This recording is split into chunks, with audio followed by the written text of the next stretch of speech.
Hello friends, welcome back to my YouTube channel NSK medical microbiology classes. आज का topic है gram staining.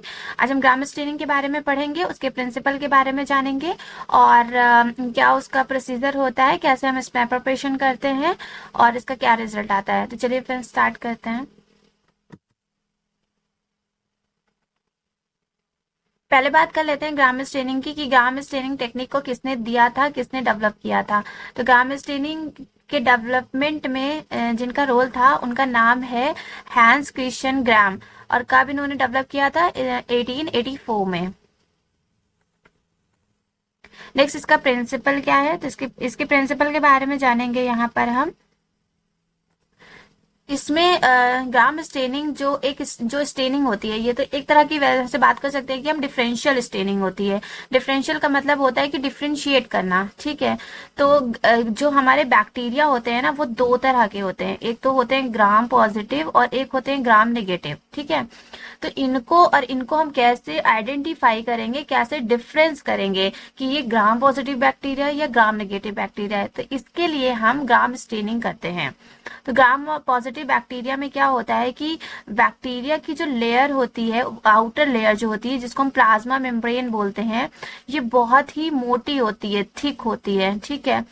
Thick होती है, तो इतनी मोटी लेयर होती है, ये होती है ग्राम पॉजिटिव बैक्टीरिया के, ठीक है।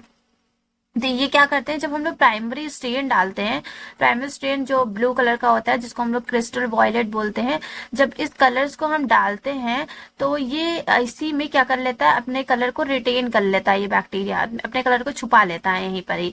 तो जिसकी वजह से और भी जो हम यूज करते हैं, जैसे सैफरनिन यूज करते हैं या डीकलराइजर यूज करते हैं, तो उसका कोई इफेक्ट नहीं पड़ता है। क्योंकि क्या होता है, क्योंकि इसकी जो लेयर होती है ना, आउटर मेम्ब्रेन जो होती है ना, वो बहुत ही मोटी होती है। मोटी होने की वजह से जो पहला जो कलर हम डालते हैं, प्राइमरी स्टेन क्रिस्टल वॉयलेट, वो इसको रिटेन कर लेता है, मतलब बैक्टीरिया छुपा लेता है, जिसकी वजह से जो बैक्टीरिया का कलर होता है ना, वो पर्पल कलर में आता है क्रिस्टल वॉयलेट डालने के कारण, ठीक है। तो पर्पल कलर में बैक्टीरिया में शो होता है, जिसको हम बोलते हैं ग्राम पॉजिटिव, ठीक है। जबकि ग्राम नेगेटिव में क्या होता है, ग्राम नेगेटिव में ये होता है कि जो हमारे जो बैक्टीरिया की लेयर होती है, वो पेप्टाइडोग्लाइकन की जो लेयर होती है, वो बहुत ही थिन होती है, मतलब इतनी पतली होती है, ठीक है। तो पतली होने की वजह से क्या होता है कि जो है बैक्टीरिया जो होता है, वो जो प्राइमरी स्टेन होता है ना, उसको रिटेन नहीं कर पाता है। रिटेन नहीं कर पाता है, तो फिर क्या होता है कि जब हम डीकलराइजर डालते हैं, वॉशिंग करते हैं, ठीक है, तो उसमें क्या होता है, ये जो पर्पल कलर होता है ना, ये वॉश आउट हो जाता है, ये बाहर निकल जाता है, ठीक है। वॉश आउट हो जाता है। जब लास्ट में हम सैफरनिन डालते हैं, जो कि किस कलर का होता है, पिंक कलर का होता है, ठीक है। पिंक कलर का जो सैफरनिन होता है, वो ये बैक्टीरिया क्या कर लेता है, ग्राम नेगेटिव बैक्टीरिया रिटेन कर लेता है, जिसकी वजह से जो ग्राम नेगेटिव बैक्टीरिया होते हैं, वो पिंक कलर के दिखाई देते हैं, और ग्राम पॉजिटिव जो होते हैं, वो पर्पल कलर के दिखाई देते हैं। सारा खेल यहाँ पे किसका है, पेप्टाइडोग्लाइकन लेयर का, कि ग्राम पॉजिटिव थिक पेप्टाइडोग्लाइकन है, तो प्राइमरी कलर को रिटेन कर लिया, यानी छुपा लिया और पॉजिटिव दे दिया। ग्राम नेगेटिव में क्या है कि पेप्टाइडोग्लाइकन की लेयर पतली है, तो वो अपने कलर को वॉश आउट कर दिया, पर्पल कलर को, और जो लास्ट में सैफरनिन डाला गया है, उस कलर को छुपा लिया और क्या दे दिया, पिंक कलर दे दिया। इसी वजह से ग्राम पॉजिटिव बैक्टीरिया जो होते हैं, वो पर्पल कलर के दिखाई देते हैं, और ग्राम नेगेटिव जो होते हैं, वो पिंक कलर के दिखाई देते हैं, ठीक है। तो ग्राम पॉजिटिव बैक्टीरिया कैसे होते हैं, पर्पल कलर के, और ग्राम नेगेटिव पिंक कलर के होते हैं, ठीक है। स्पेसिमेन में हम लोग क्या क्या चीजें ले सकते हैं, जो ग्राम स्टेनिंग करने के लिए, ग्राम स्टेनिंग में हम लोग स्प्यूटम सैंपल लेते हैं, ब्लड का सैंपल लेते हैं, और CSF सेरेब्रल स्पाइनल फ्लूइड से भी ग्राम स्टेनिंग होती है। साइटिक फ्लूइड में करते हैं, साइनोवियल फ्लूइड, जितने भी फ्लूइड्स हैं, प्यूरर फ्लूइड, और यूरिन का स्पेसिमेन हो गया, ठीक है, स्वैब हो गया। वैसे तो नॉर्मल यूरिन पे कल्चर करते हैं, और कल्चर करने के बाद कॉलोनीज आती है आफ्टर 24 आवर्स, उस कॉलोनी को पिक करके स्मेयर बनाते हैं और फिर ग्राम स्टेन करते हैं। ये डायरेक्ट भी ग्राम स्टेन दिए जाते हैं, देखने के लिए बैक्टीरिया को और ऑर्गेनिजम्स को आइडेंटिफाई करने के लिए, ये पता लगाने के लिए कि कौन से टाइप का इन्फेक्शन है। मतलब पता तो चल जाता है कि मिक्स कॉलोनी है, पॉजिटिव है, नेगेटिव है, कभी कभी ऐसा होता है कि दोनों ही कॉलोनीज आ जाती है, ठीक है। तो ये स्पेसिमेन हम लोग लेते हैं ग्राम स्टेन करने के लिए। थ्रोट का स्पेसिमेन, रेक्टम स्पेसिमेन होता है, वुंड का है, कहीं पे घाव वगैरह हो गया है, सर्विक्स का है, ठीक है, नॉस्ट्रल से भी स्पेसिमेन लिया जाता है, तो इन सब का ग्राम स्टेन करते हैं। रिक्वायरमेंट्स में क्या क्या चाहिए रहती है हमें ग्राम स्ट्रेन करने के लिए। तो जो जो चीजें चाहिए रहती है वो यहाँ पर है। जैसे कि हमें बेंसन बर्नर की जरूरत पड़ सकती है फ्लेम स्लाइड को हीट करने के लिए। स्लाइड को स्ट्राइल भी हम लोग हीट पे ही करते हैं। माइक्रोस्कोप की जरूरत पड़ती है क्योंकि स्लाइड को स्क्रीन करना रहता है, जो इसमें बना होता है ग्राम स्ट्रेन होता है उसको स्क्रीनिंग करने के लिए माइक्रोस्कोप की जरूरत रहती है। और स्लाइड रैक होनी चाहिए। इसके अलावा वायर लूप होना चाहिए हमारे पास। और रिएजेंट्स में जो जो चीजें होती हैं, तो सबसे पहले क्रिस्टल वायलेट जो कि एक प्राइमरी स्ट्रेन होता है, और सेकंड होता है ग्राम्स आयोडीन सॉल्यूशन, ये एक मॉडरेंट की तरह काम करता है। और थर्ड होता है एसीटोन जो एक डीकलराइजर की तरह काम करता है। और सैफ्रनिन जो होता है वो काउंटर स्ट्रेन होता है, जो आखिरी स्ट्रेन जिसको हम बोल सकते हैं। यहाँ पे बात करते हैं स्मेयर कैसे हम बनाएंगे। तो स्मेयर प्रिपरेशन करने के लिए क्या करते हैं हम लोग कि सबसे पहले क्या करते हैं, inoculation loop is use to transfer a drop of suspended culture to the microscope slide. मतलब कि हम पहले क्या करेंगे, कल्चर से, जैसे ये हमारी कल्चर प्लेट है और यहाँ पे कॉलोनीज प्रेजेंट हैं। हम इनोकुलम छोटा सा मतलब जो लूप होता है ना, लूप की हेल्प से हम एक पहले यहाँ पे स्लाइड ले लेते हैं। ठीक है, अब यहाँ पे स्लाइड लेके हम क्या करेंगे, लूप की हेल्प से हम इस कॉलोनी को पिक करेंगे। पहले तो हम यहाँ पे एक ड्रॉप नॉर्मल स्लाइन का डाल लेंगे। ठीक है, फिर इस कॉलोनी को पिक करके यहाँ पर ओवल शेप में क्या कर लेंगे, स्मेयर्स बना लेंगे इस तरीके से। ठीक है, और फिर हम उसको फ्लेम से क्या करेंगे, हीट करेंगे। ठीक है, हीट करने के बाद हम उसको थोड़े टाइम के लिए रखेंगे ताकि वो अच्छे से ड्राई हो जाए। फिर उसके बाद हम स्ट्रेन करते हैं। तो यहाँ पे लिखा हुआ है loop is to transfer a drop of suspended culture to the microscope slide. If a petri dish or slant culture tube has a colony, a drop of few loop full of water is added to facilitate a minimal amount of colony transfer to the examination slide, and minimal amount of culture is required. If culture can be detected visually on an inoculation loop, it indicates the collection of too much culture. Culture is spread with an inoculation loop to an even thin film over a circle of 15 mm of diameter. तो जो हमारी ये जो smear बनेगा वो 15 mm का होगा। ठीक है, our typical slide culture is spread with an inoculation loop to an even thin film over a circle of 15 mm।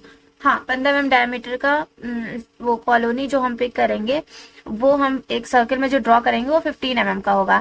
Typical slide can contain up to 4 small smears. If examine more than 1 culture, the slide can be either air dried or dried with the help of heat over a gentle flame. वही मैंने आपको बताया कि क्या करेंगे, heat को वो जो स्लाइड होगी ना, स्मेयर वाली स्लाइड, उसको हम क्या करेंगे, हीट करेंगे। ठीक है, हीट करने के बाद उसको रख देंगे और उसके बाद फिर हम उसको क्या करेंगे, स्टेन करेंगे। उसमें स्टेन के प्रोसीजर्स बताए हैं यहाँ पे। सबसे पहले हमें क्या करना रहता है, सबसे पहले हम जो हमने ड्राई किया है, स्मेयर बनाया है, उस स्मेयर के ऊपर हम सबसे पहले क्रिस्टल वायलेट डाल देंगे। ठीक है, और उसको हम 1 मिनट के लिए छोड़ देंगे। 1 मिनट छोड़ने के बाद हम स्लाइड को धीरे से टिल्ट करेंगे, मतलब टिल्ट करेंगे, और उसमें हम जो हमारा वो होगा, फोर्सेप की हेल्प से भी आप कर सकते हो। ठीक है, तो फोर्सेप से स्लाइड को पकड़ेंगे और पकड़ने के बाद उसको हम क्या करेंगे, वॉश कर लेंगे। वॉश करने के बाद फिर हम उसमें ग्राम्स आयोडीन डालेंगे और उसे भी ग्राम्स आयोडीन डालकर 1 मिनट के लिए छोड़ देंगे। ठीक है, फिर हम टैप वाटर से क्या करेंगे, स्लाइड को वॉश कर लेंगे। उसके बाद स्मेयर जो होगा वो बिल्कुल पर्पल कलर का दिखाई देने लगेगा। ठीक है, तो ज्यादा पर्पल कलर होगा तो उसके लिए फिर डीकलराइजर यूज करेंगे, या फिर हम 95% इथाइल अल्कोहल या एसीटोन का यूज करके उसको हम डीकलराइज कर सकते हैं स्लाइड में जो स्मेयर है उसको। ठीक है, फिर उसके बाद हम उसमें क्या डालेंगे, लास्ट में हम अल्कोहल जो हम डालेंगे वो 5 to 10 सेकेंड का होगा, ज्यादा नहीं डालेंगे वरना फिर पूरा स्मेयर ही चला जाएगा। ठीक है, तो 5 to 10 सेकेंड हमें डालना है और इमीडिएटली उसको क्या कर देना है, वॉश कर देना है। ठीक है, आप रनिंग टैप चल रहा होगा, आप वहां पे भी स्लाइड को मतलब वो करके टिल्ट करके आप 1-2 ड्रॉप डाल के फट से जाए, आप जो क्या कर सकते हो, आप उसको वॉश कर सकते हो स्लाइड को। ठीक है, फिर उसके बाद लास्ट में हम सैफरनिन डालेंगे जो कि 30 सेकेंड से 45 सेकेंड तक हम उसको लीव कर सकते हैं। तो सैफरनिन डाल के 30 से 45 सेकेंड तक हम उसको छोड़ देंगे। ठीक है, फिर उसके बाद हम फिर वाटर से वॉश करेंगे और वॉश करने के बाद हम उसको क्या करेंगे, ड्राई करेंगे, सुखाएंगे। फिल्टर पेपर से भी आप सुखा सकते हो। 30 सेकेंड के बाद हम क्या करेंगे कि जो वाटर होगा, वाटर से हम स्लाइड को वॉश कर लेंगे और उससे एयर ड्राई करेंगे। फिर हम एयर ड्राई करने के बाद 100x ऑयल इमर्शन में हम स्लाइड को स्क्रीन करेंगे। लास्ट में देखेंगे रिजल्ट क्या आता है। माइक्रोस्कोप की स्क्रीनिंग करते टाइम जो ग्राम पॉजिटिव बैक्टीरिया होंगे वो पर्पल कलर के दिखाई देंगे, और इसका प्रिंसिपल हम आपको पहले बता चुके हैं। और ग्राम नेगेटिव जो होगा वो पिंक कलर का होगा। ठीक है, ग्राम पॉजिटिव इन्फेक्शन क्या क्या करा सकता है, तो ग्राम पॉजिटिव बैक्टीरिया जो होते हैं वो इन्फेक्शन कराते हैं, जिसमें नाम है ग्राम पॉजिटिव बैक्टीरिया में MRSA, मैथिलीन रेजिस्टेंट स्टेफाइलोकोकस ऑरियस, ये इन्फेक्शन कराता है। स्टेप्टोकोकस इन्फेक्शन कराता है। टॉक्सिक शॉक सिंड्रोम, ये सब बैक्टीरिया टॉक्सिक शॉक सिंड्रोम कराते हैं। ग्राम नेगेटिव में जो इन्फेक्शन होता है वो साल्मोनेला बैक्टीरिया कराता है। Pneumonia streptococcus pneumoniae, urinary tract infection में इकोलाई, और गोनोरोइया निजेरिया गोनोरोई कराता है। साल्मोनेला बैक्टीरिया टाइफाइड कराता है, और निमोनिया जो होता है वो निमोनिया कराता है। यूटीआई कराने वाला इकोलाई बैक्टीरिया है, और गोनोरोई निजेरिया गोनोरोई कराता है, जो कि एक तरह की सेक्सुअल ट्रांसमिटेड डिजीज भी होती है। नेक्स्ट रिजल्ट, यहाँ पे पिक्चर्स दिखाई गई है जिसमें gram positive bacteria purple colour के दिखाई दे रहे हैं और ग्राम नेगेटिव पिंक कलर के दिखाई दे रहे हैं। ये ग्राम पॉजिटिव हैं जो पर्पल कलर के, और ये ग्राम नेगेटिव है। नेक्स्ट यहाँ पे वीडियो हमारी खत्म होती है। अगर आपको हमारी वीडियो पसंद आई है तो आप प्लीज लाइक करें, शेयर करें, सब्सक्राइब करें, एंड बेल आइकन को दबाना मत भूलें ताकि आपको हमारी आने वाली वीडियो की अपडेट मिलती रहे। नोट्स डिस्क्रिप्शन बॉक्स में दिए गए हैं, आप वहां से जाके डाउनलोड कर सकते हैं। वाइवा वाइज क्वेश्चंस भी उसमें है, तो जो वाइवा में पूछे जाते हैं, तो अगर आप चाहे तो वहां से डाउनलोड कर सकते हैं। Thank you so much.